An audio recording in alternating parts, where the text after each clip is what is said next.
Hey everybody, Luxinda Swirl here. New day, new cup. Woohoo! All right, this was a suggestion from a viewer. So thank you all the viewers who've made these great suggestions. This is just great. I love it. I love trying new things, as you know. So we are going to do another ghost swirl, but we are going to twist some and tweak some variables here. First up, one suggestion was to try the ghost swirl with neon alcohol inks. And I have the Marabou neons. This is neon orange, neon pink, neon blue, and neon yellow. Now they are Marabou, which means they're a little more diluted, less intense pigment than some of the other brands, but they are definitely neon colors. So that's what we have to work with in the neon family. And I am using white alcohol ink. This doesn't look like any brand in particular, but I can tell you that this is this is Piñata Blanco Blanco. I've just moved it to a tinier bottle, so I'm not using a big honkin' dropper. And another suggestion, which I'm combining with the neons, is trying glow powder in the white drizzle. So I'm going to siphon off 5 milliliters or so of the resin I mix up, and I'm going to add a few drops of the Piñata Blanco Blanco, but not too much, because if it's totally opaque, then I'm not sure the glow powder will be able to glow. I'm not sure it will charge. I'm not sure it will show at all. So a few drops of Piñata Blanco Blanco and then some glow powder that should glow blue, hopefully, if it keeps its charge in the drizzle. And then we'll come back tomorrow and see what we get. And we will try it under UV to see if it glows also. So I'm going to gear up and all that. Just sit back. Oh, I'm going to use KS Liquid Stone Resin. I'm going to mix up about 20 milliliters, 5 for this, 15 or so for the cup. Sit back and enjoy the show.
And we're back. All right, let's see how this turned out. Well, it's certainly interesting.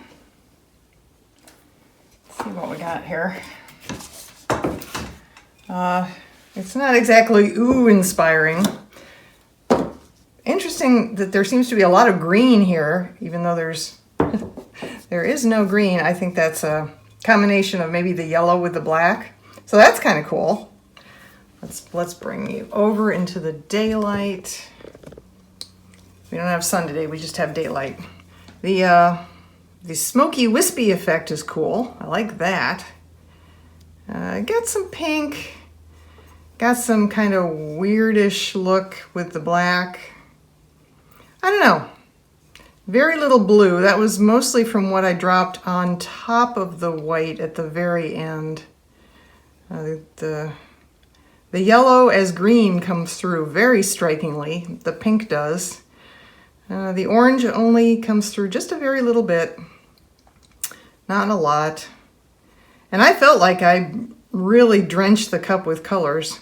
I think, honestly, the Marabou inks, they are obviously definitely neons. There's no question about that. But I really think they don't pack much punch. I just think they're so diluted. They are not very intensely pigmented at all. Don't dislike it, don't love it. If I come across some other neons that have more intense pigmentation, we will try this again. I'm hoping that the person who suggested neons comes back. I'll try and get a hold of her and tag her. I'm guessing she, like me, will be a bit surprised by this. The next test is to find out if these wispies still glow, because there was glow powder mixed in along with the white alcohol ink. So let's take this cup and our black light into a dark room and see if we can get this to glow. We do get a bit of glow, look at that. Here it is, not glowing. Here it is glowing. Oh, it's so cool. It looks very cool under black light. The colors come out with the black light on. We are in my bathroom. My guest bathroom, so that's why it's kind of echoey in here. I'm charging it with a black light.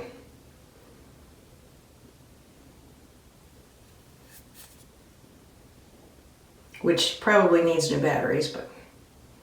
And then, there it is. Very, very cool. It looks even more impressive to me here. The camera doesn't pick it all up.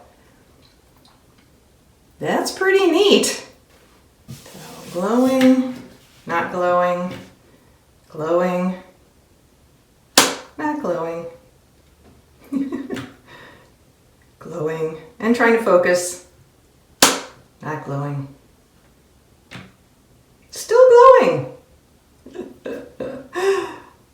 Thanks everyone. Stay safe. I'll see you in the next video.